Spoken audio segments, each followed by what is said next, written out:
சனிக்கிழமை ஈவினிங் இன்றைக்கி இன்விடேஷன் கொடுக்குறதுக்கு ரிலேஷன்ஸ் வந்து வரேன்னு சொல்லியிருந்தாங்க.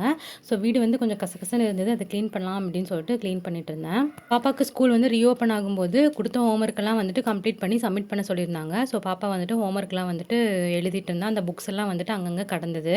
க்ளீன் பண்ணோடனே மேடம் ஜம்முன்னு ஏறி பெட்டில் வந்து படுத்துட்டாங்க. நாளைக்கு ஒரு என்கேஜ்மெண்ட்டுக்கு வந்துட்டு மேக்கப் பண்ண போகணும். ஸோ மேக்கப் ப்ரஷஸ்லாம் வந்து கொஞ்சம் அழுக்காக இருந்தது அப்படின்னு சொல்லிட்டு ரிமூவர் வச்சு க்ளீன் பண்ணிட்டு இருந்தேன்.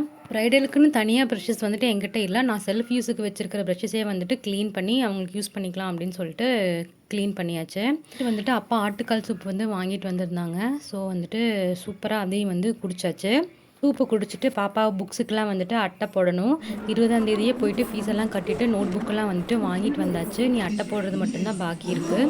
ஏன் கடைசி நேரத்தில் செய்யணும், இப்போ இருந்து கொஞ்சம் கொஞ்சமாக செய்ய ஆரம்பிக்கலாம் அப்படின்னு சொல்லிட்டு புக்குக்கெல்லாம் வந்துட்டு அட்டை போட்டுட்டு இருந்தோம். நீங்களும் இந்த வேலையெல்லாம் ஸ்டார்ட் பண்ணிட்டீங்க அப்படின்னா ஒரு லைக் பண்ணிவிடுங்க. நாளைக்கு பார்க்கலாம். பாய்.